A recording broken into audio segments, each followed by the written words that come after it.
Hello বন্ধুরা, দেবযানীর রান্নাঘরে তোমাদের সকলকে স্বাগত। আজকে আমি তোমাদের সাথে শেয়ার করব ছানার কোপ্তার ডালনার রেসিপি। তো যদি ভালো লাগে রেসিপিটা তাহলে লাইক সাবস্ক্রাইব করে দেবে আর খেয়ে কমেন্টসে জানাবে কেমন হলো। ঠিক আছে, তো চলো ঝটপট দেরি না করে রান্নাটা শুরু করে দিই। তো দেখো বন্ধুরা, আমি এখানে ছানা নিয়ে নিয়েছি, আলু ডুমো ডুমো করে কেটে নিয়েছি। এখানে একটা মশলার পেস্ট বানাবো, তার জন্য এখানে নিয়েছি টমেটো, লঙ্কা, আদা আর কাজু বাদাম। আর এখানে নিয়েছি জিরের গুঁড়ো, ধনে গুঁড়ো, লাল লঙ্কার গুঁড়ো আর গরম মশলা গুঁড়ো আর গোটা গরম মশলা, লবণ, হলুদ। এখানে কাজু কিশমিশ কুচি করে নিয়েছি। আর এখানে দেখো কিছুটা ভাজা জিরে আর ধনে গুঁড়ো নিয়েছি। এটা শুকনো কড়াতে একটু টেলে নিয়েছি, জিরেটা আর ধনেটা টেলে নিয়ে এটাকে গুঁড়ো করে নিয়েছি। এটা লাগবে আমার এই ছানাটাকে মাখার জন্য। ঠিক আছে, তাহলে চলো ছানাটাকে মাখতে শুরু করি। তো এখানে ছানাটার মধ্যে আমরা কাজু গুঁড়োটা দিয়ে দিলাম, কিশমিশটা দিয়ে দিলাম,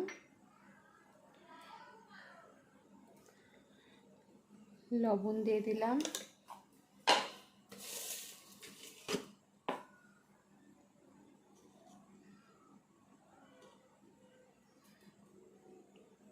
হলুদ দিলাম,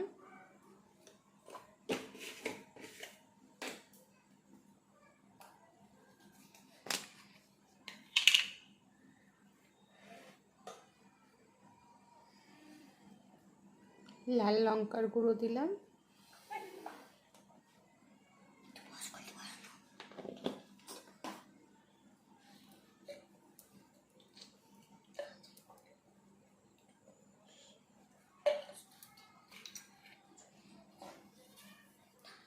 এখানে ভাজা জিরের গুঁড়োটাও দিয়ে দিলাম, জিরে আর ধনে গুঁড়োটা।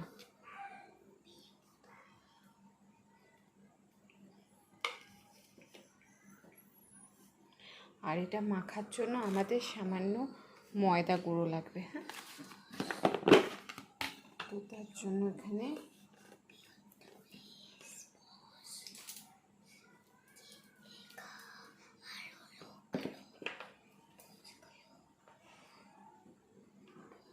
দু চামচ ময়দা দিয়ে দিচ্ছি।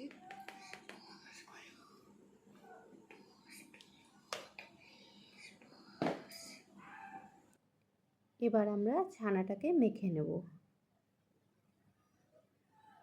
ছানাটাকে অল্প একটু এরকম ময়দা দিয়ে যদি তোমরা মাখো তাহলে ছানার যে বলটা তৈরি করবে সেই বলটা কিন্তু তোমাদের শক্ত হয়ে যাবে না, নরমই থাকবে আর খেতেও খুব ভালো হবে। দেখো আমি ছানাটা সুন্দর চটকে মেখে নিলাম। এবার এর থেকে বলগুলো তৈরি করে নেব।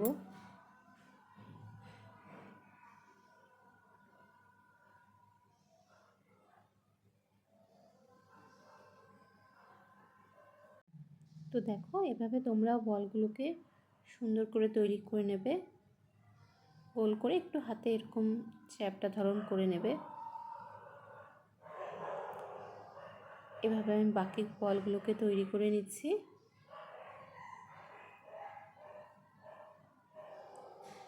এটা সম্পূর্ণ নিরামিষ রেসিপি, এটা তুমি ঠাকুরের ভোগেও দিতে পারো আর নিরামিষ দিনেও এই রান্নাটা করলে ভীষণ ভালো লাগে খেতে।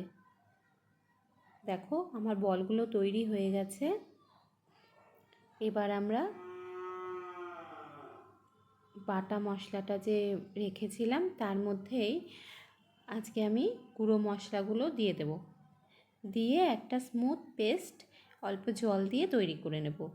তাহলে না এই গুঁড়ো মশলাটা মানে খেতে মশলাটা করার পরে খেতে অনেকটা বাটা মশলার মতোই লাগে। একটু যদি জল দিয়ে একবারে তোমরা পেস্টটা তৈরি করে নাও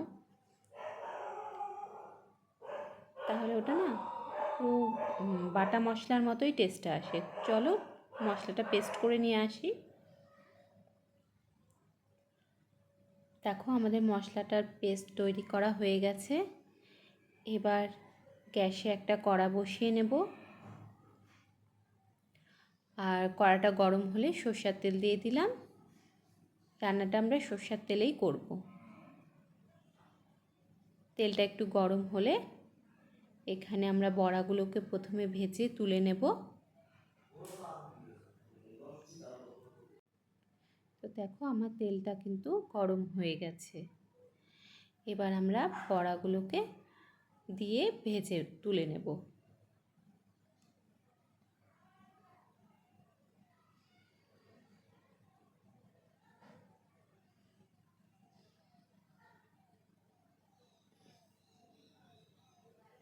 এক পাশ ভাজা হয়ে গেছে, এবার উল্টে দিয়ে দুটা পাশই সুন্দর করে ভেজে এটাকে আমরা তুলে নেব।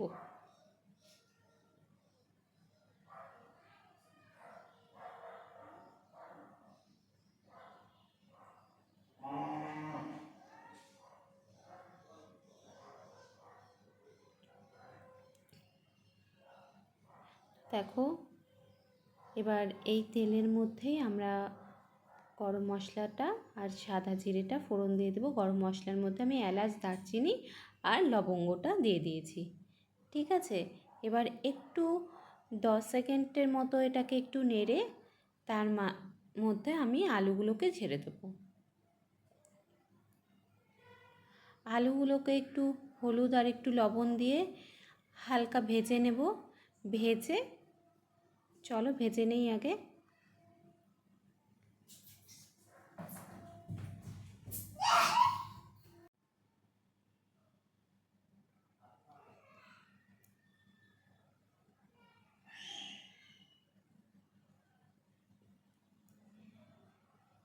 দেখো আমি না এখানে আলুটাকে কিন্তু ভেজে আগের থেকে তুলে রাখিনি, একবারেই দিয়ে দিয়েছি। মানে ফোড়নটা দিয়ে তারপরে আলুটা আমি একবারে ঝেড়ে দিয়েছি। এটা একটু শর্টকাট হবে ঠিকই, কিন্তু আলুটা বেশ সুন্দর মশলার সাথে মানে মশলাটা পুরো আলুর মধ্যে ঢুকে যাবে, মানে গন্ধটা আর কি, বেশ ভালো লাগবে খেতে এভাবে যদি তোমরা করো তাহলে। দেখো আলুটাকে না মোটামুটি ভেজে এর মধ্যে আমি যে মশলার পেস্টটা করে রেখেছিলাম ওই মশলার পেস্টটা আমি এই আলুটা হালকা করে ভেজে নিয়ে তার মধ্যে দিয়ে দেবো। আমি আলাদা করে আর আলুটাকে তুলে রাখবো না।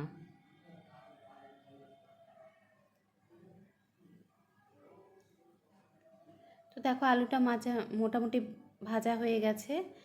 এবার আমরা এই আলুটার মধ্যে মশলার যে পেস্টটা করে রেখেছিলাম ওই পেস্টটা দিয়ে দেবো।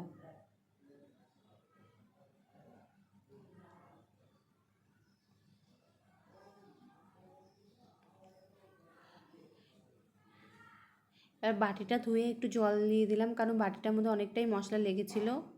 এবার আলুটার সাথেই এই মশলাটাকে আমরা এবার একটু ভেজে নেব, তারপরে কষিয়ে নেব। দেখো জলটা দেওয়াতে একবারে ভাজা আর কষানোটা মোটামুটি একসাথেই প্রায় হয়ে যাবে। আর আলুটার মধ্যেও না মশলার যে ফ্লেভারগুলো ঢুকে যাবে, তোমার আলুটা সেদ্ধও হয়ে যাবে অনেকটা, মানে রান্নার টাইমটাও অনেকটা কম লাগবে এতে।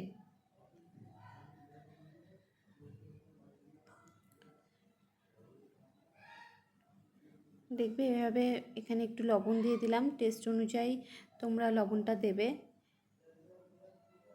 আর দেখো যখন দেখবে চারদিক থেকে মোটামুটি মশলাটা ভাজা হয়ে কষে যাবে না, তখন দেখবে চারদিক থেকে তেল বেরিয়ে আসবে আর কি মশলা থেকে।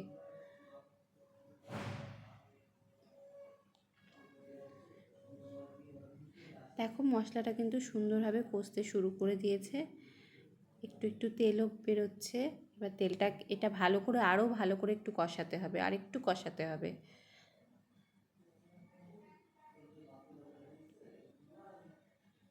দেখেছো আমার মশলা থেকে কিন্তু তেল ছেড়ে দিচ্ছে। আর এভাবে করলে না আলুটাও অনেকটা তোমার এর সাথেই সেদ্ধ হয়ে যায়।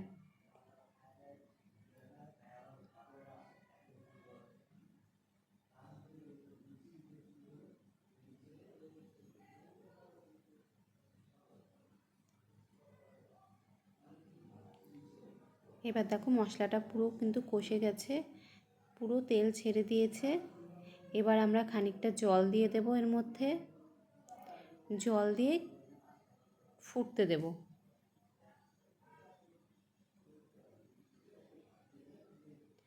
দেখো আমি জল দিয়ে দিলাম।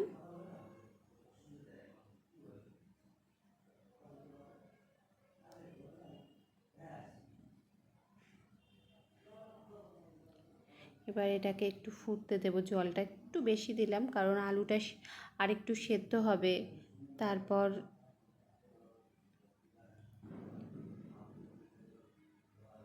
তো দেখো আমি চাপা দিয়ে দিলাম ঢাকনা।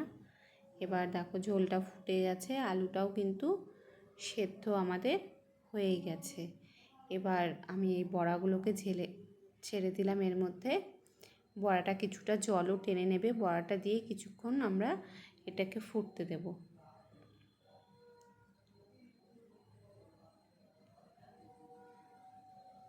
আর নামানোর আগে সামান্য ঘি দিয়ে দেবে রান্নাটার মধ্যে, যেহেতু নিরামিষ রান্না একটু ঘি দিলে ভালো লাগে খেতে। দেখো আমার কিন্তু এখানে ঝোলটা হয়ে গেছে। এবার এর মধ্যে আমি সামান্য ঘি দিয়ে দেব, ঘি দিয়ে একটু নেড়ে দেব।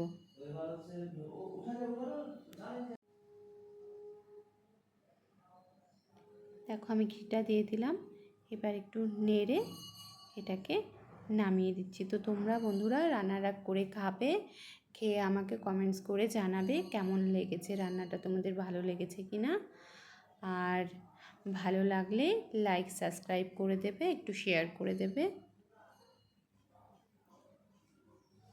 তো আজকের জন্য এতটুকুই থাকলো, এরপরে আরেকদিন আরেকটা রেসিপি নিয়ে চলে আসবো। আজকের মতো টাটা, গুড বাই। সবাই ভালো থেকো, সুস্থ থেকো।